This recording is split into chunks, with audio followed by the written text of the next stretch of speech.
Ni mida mchana hapa baa na kijiji wako bizi wanalewa tu. Muda huo kuna dada mmoja ananyonga mauno mengi mno, jina lake anaitwa Becky. Anatoa burudani kwa ndugu walevi. Kuna mwamba alikuwa kakaa pembeni yake tu anaitwa Stanley. Akavutiwa sana na mapigo ya Becky. Pia kuna msichana mwingine pembeni, huyu ni mdogo wake Becky anaitwa Sara. Naye anaenjoy show anayotoa dada yake. Lazima wateja wafurahi bana. Basi bana, baada hapo Stanley akamfuata Becky kwa nyuma, tayari jina lake kashalijua. Mchizi akamwambia anampenda. Becky akacheka sana. Sasa unanipendaje mtu unafanania hivi? Hem, niambie unapata wapi nguvu ya kunipenda mimi? Becky mwenye nywele ya gharama. Hem, ondoka hapa.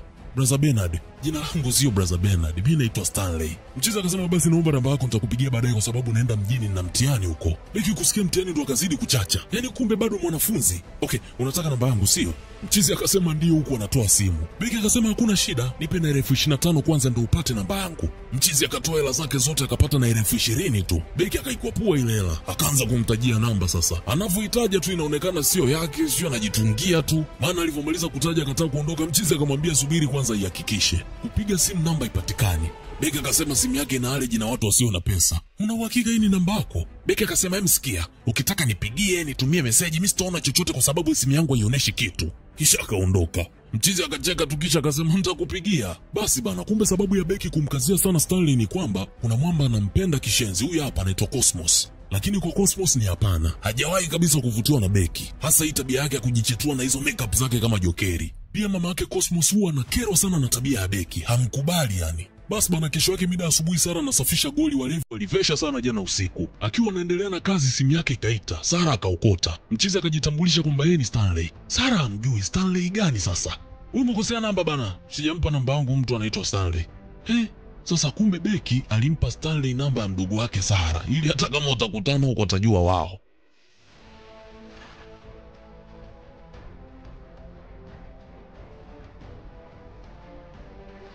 Huku nako Cosmos anamwaga mama yake anaenda kuwatembelea washikaji zake. Baada ya muda kidogo kupita, Becky naye akatokea anapiga kelele kishenzi, bi mkubwa anamshangaa tu. Anaongea kidogo anamkumbatia mpaka akamweka busu zito akamwachia sui mawanja hayo. Basi bana, licha ya Becky kuwa na mawenge ila anafanya kazi sana. Anafagia uwanja na nini, mama anamwangalia tu mpaka anafua nguo za Cosmos zote yani. Baadaye Mchizi anarudi nyumbani anakuta nguo zake zote zimefuliwa. Mama, si nilikwambia usione nafua nguo zangu? Mama akamwambia ni Becky ndo kamfulia. Mara hapo Becky akatokea akamsogelea mrukie Mchizi akamsukuma huko. Hayo yote Becky hayaoni. Akamwambia mama mkwe kwamba tayari ameivisha, kamaliza kupika. Basi akawaaga pale akamwambia baadaye atarudi tena kama kutakuwa na kazi atazifanya. Kisha akaondoka.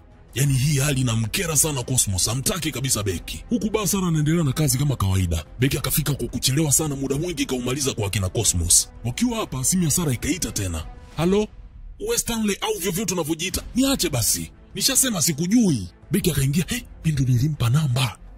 Stanley ngoja kwanza nakupigia. Sara akakata simu. Becky akasema Mchizi alikuwa anamsumbua sana tu, ndo maana akaona ampe namba zake. Kwa hiyo afanye kumblock tu. Ila Sara anarudisha macho kwenye screen sasa amblock Stanley. Akakutana na message Mchizi kamwekea salio la naira 5,000. We, yeye ndo kakutumia.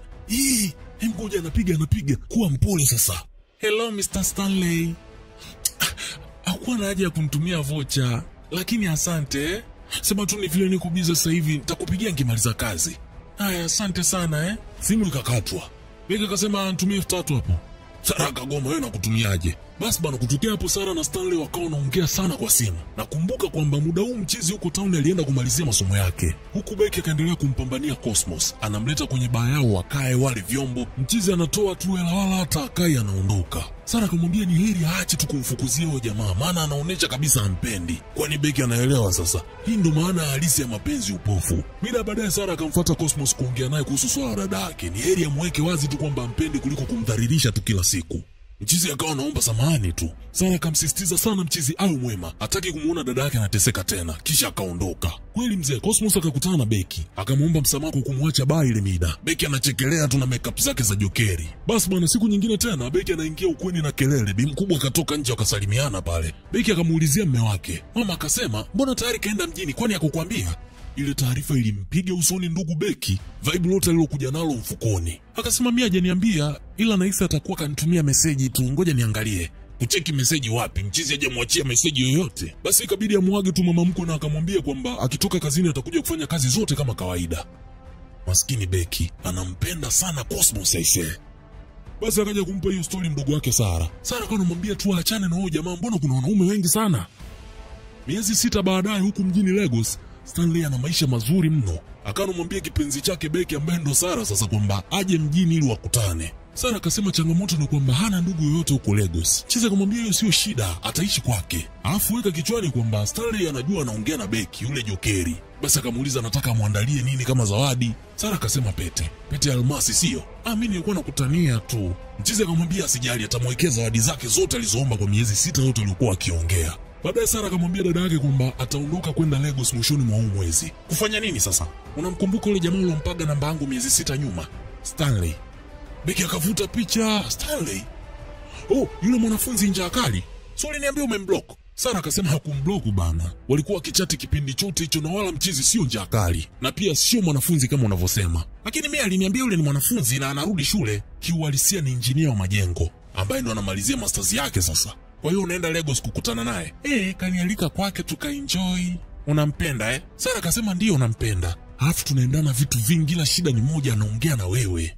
Yaani kila akipiga simu ni Becky. Natamani nimuelezee ukweli lakini bado sijapata nafasi. Becky akacheka tu kisha akamtakia kila laheri mdogo wake kwenye penzi jipya. Baadaye akatoka nje akawa anawaza kishenzi. Inakuwaje mwana anamtaja yeye kwenye maongezi yao? Mwisho akapata jibu kwamba mchizi anamjua yeye na sio Sara. Hivyo akamrudia mkuku Sara na akamwambia kwamba inabidi waende wote huko Lagos. Hawezi kumwacha tuende peke yake kwenye jiji kubwa kama hilo. Lakini pia kuhusu kumwambia ukweli wa mambo kwamba yeye sio Becky ni Sara, inabidi yeye ndo aongee naye kama dada mkubwa. Sara akakubali akasema atamwambia mchizi kwamba anakuja na mdogo wake. Basi kweli mzee Lagos hii hapa, Becky anavushangaa majumba sasa. Mwisho akafika nyumbani kwa mchizi. Wenge la Becky kama kawaida haamini jumba analoliona. Stanley akatokea sasa. Sara akachanua mikono ili mchizi amkumbatie. Lakini sasa ndio hivyo, mchizi amjui yeye ni nani. Hivyo akamkumbatia Becky, wakazungushana kabisa na nini. Sara anawashangaa tu.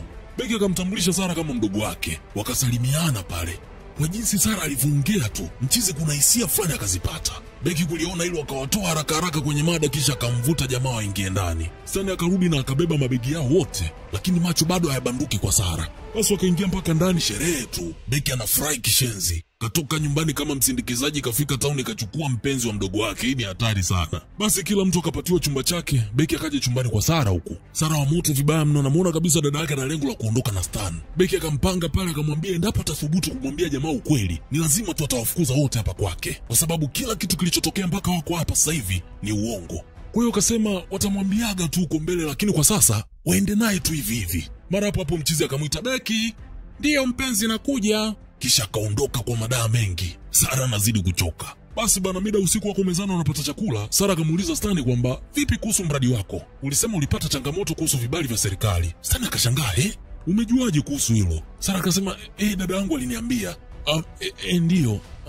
Mdogo wangu waga namwambia vitu vingi sana. Alafu kizingatia hivi karibuni nimekuwa nikikuongelea sana. Alafu tusiongelea masuala sasa hivi wakati tunakula bana. Tuongee kuhusu ni sehemu gani utanipeleka ili nikafanye shopping. Alafu nataka ziwe sehemu fulani hivi nzuri, majengo makubwa. Chiza akasema sawa, hakuna shida. Lakini kuna kitu akakihisi kiko sawa. Kuna utofauti anaanza kuuona.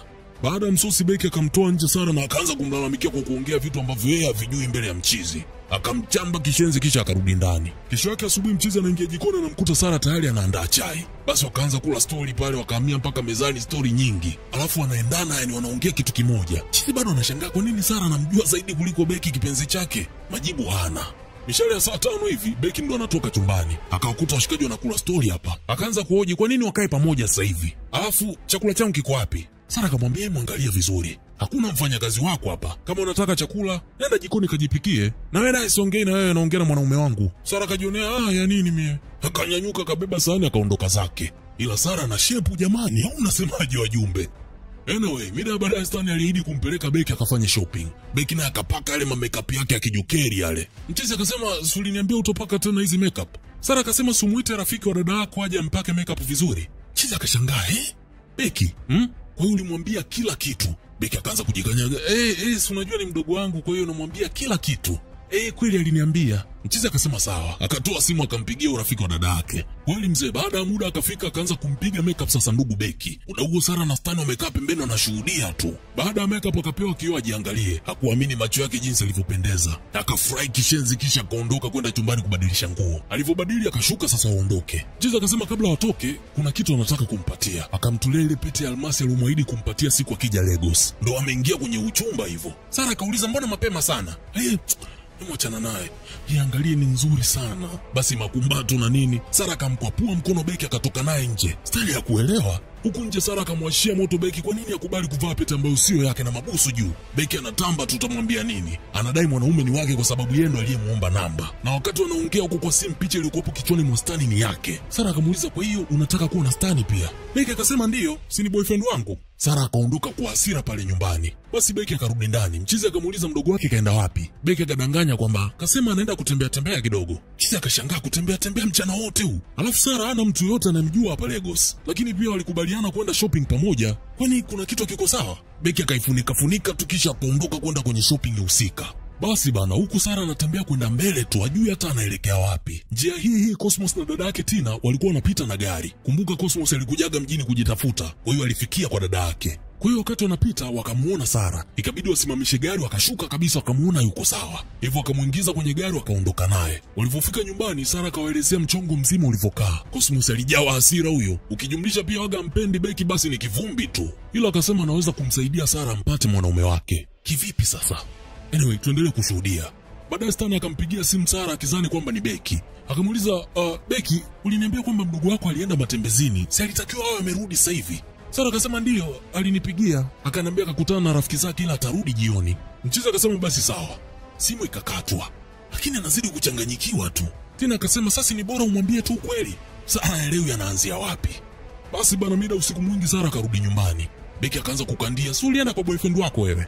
Alafu unaonaje ukimwalika siku moja tuje kupata naye chakula kwa pamoja?" Sara akauliza, "Unataka nimwalike boyfriend wangu hapa?" Mchizi pia akasema ndio, hata mimi ningependa kukutana naye huyo jamaa tujuane. Maneno ya Cosmos yakaanza kujirudia kichwani mwa Sara kwamba kwa hiyo utamwacha mwanaume unayempenda amoe dada yako kizembe hivyo. Hapo akabadili sura na akawakubalia ombi lao. Kisha akaondoka kwenda kulala. Basi kweli mzee, kesho yake Sara akamwalika Cosmos kama boyfriend wake. Kwa hiyo makumbato na nini, Becky anashuhudia muda huo. Akawaingilia, "Cosmos vipi?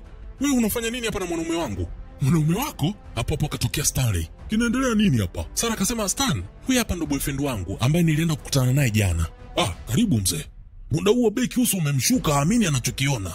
Sara akampeleka Cosmos ndani. Stan hakumuelewa Becky, mbona akakosa amani? Baada ya muda Sara akarudi kwa Becky kumsikiliza maana alimuita. Becky akaanza kulalamika kama kawaida yake kwamba anaibiwa mwanaume wake. Sara kutaka kumsikiliza akamwacha kwenye mataa akarudi zake ndani. Becky mbinafsi sana, anajijali yeye tu. Basi humu ndani washikaji wanapata unywaji, Becky ana raha unaambiwa. Kwanza akajibana kwenye kochi la akina Cosmos, kamwacha huku Stan peke yake. Ikabidi Stan aulize, "Becky uko sawa kweli?"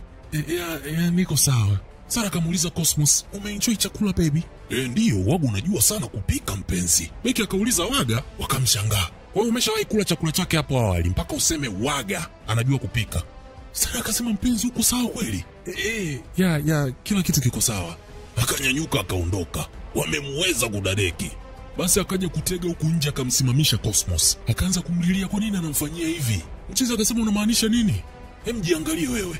Umemuibia mdogo wako mwanaume wake." Wakati wanaongea Stan naye akatokea. Hivyo ikabidi wakatishe maongezi. Mchizi akamshukuru sana Cosmos kwa kuja. Sara naye akatokea makumbato na nini, kanatembea kwa madaa mbele ya dada yake, kampe maumivu ya kuchukuliwa mwanaume. Basi bana, mida usiku mwingi Stan akashuka sebleni akamkuta Sara anaangalia movie. Akajiunga naye akaanza kuangalia pamoja. Mwisho akaanza kula story. Mchizi akaelezea tofauti uliopo kati ya Becky kwenye simu na huyu wa mubashara. Kwa hiyo anajitahidi sana kumuelewa huyu wa mubashara. Sara akamtakia kila laheri kwenye kumuelewa.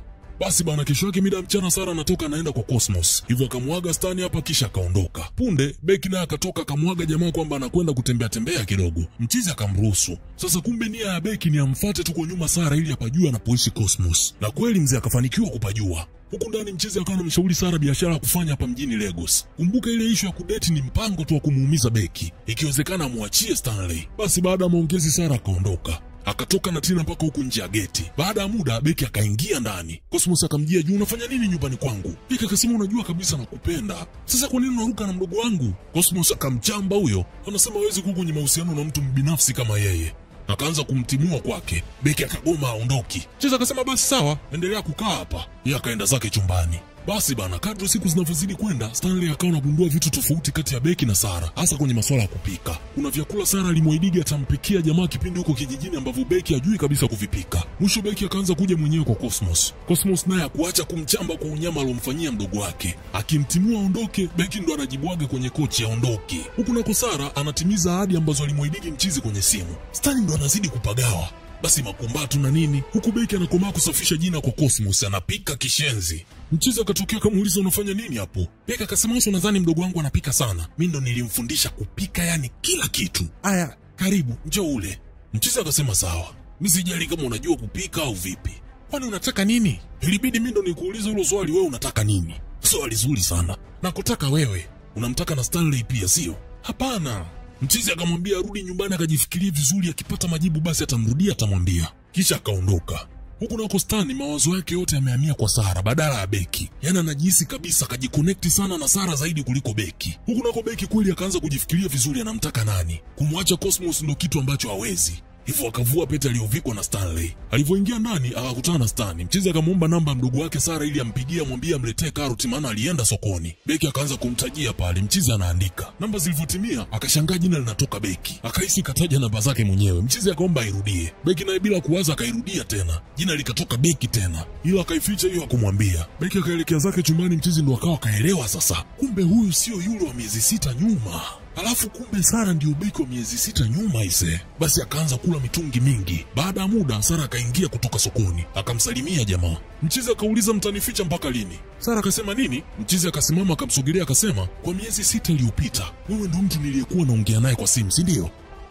Kwa nini? Kwa nini umenifanyia hivyo? Kwa nini umeruhusu nimekuwa naye mpaka nikamvika pete? Kwa sababu ulitaka iwe hivyo. Nini? Kwani ulimuona mara ngapi kabla hujaondoka pale kijijini? Si ni mara moja tu, lakini bado ukawa unakumbuka kila kitu kilichopo kwenye mwili wake tulipofika hapa. Mimi nilikuwa nimesimama tu huku nimefungua mikono yangu, lakini bado ukamuona yeye tu. Uliona uzuri na ukavutiwa na huo uzuri. Hata hivyo, siku moja tu ingetosha wewe kujua kwamba yeye sio mimi. Baada ya kusema hayo Sara akaondoka. Mchizi akajaa hasira huyo. Beki akataka kumshika, toka hapa. Basi bana, baadaye ndo akakaa vizuri ili kuliongea hili swala. Wakamwambia Mchizi ukweli wote, mpaka issue ya Cosmos kwamba ulikuwa ni mpango tu, wala hawakuwahi kuwa kwenye mahusiano.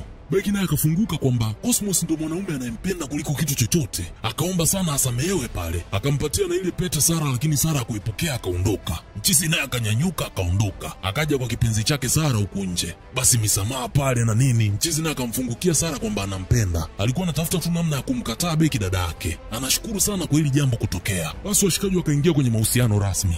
Baadaye Beki akaja kuongea na mdogo wake Sara akamuomba msamaha sana. Akamwambia kutaka kuwa na Stanley ilikuwa ni njia tu ya yeye kupata kipato ili aendelee kujikimu, kwa sababu mwisho wa siku yeye ndo dada mkubwa. Sara akamsamehe dada yake. Beki akashukuru sana kisha akaondoka. Akanyoka moja kwa moja kwa Cosmos. Akaanza kumuomba tena msamaha Mchizi. Kumbuka hiki ndo kitu ambacho Cosmos alitaka Beki afanye, yani achague mtu mmoja. Kwa hiyo kuachana na vyote na kumchagua yeye imekuwa ni kipimo tosha kwamba anampenda kweli. Kwa hiyo akamkubalia makumbato na nini.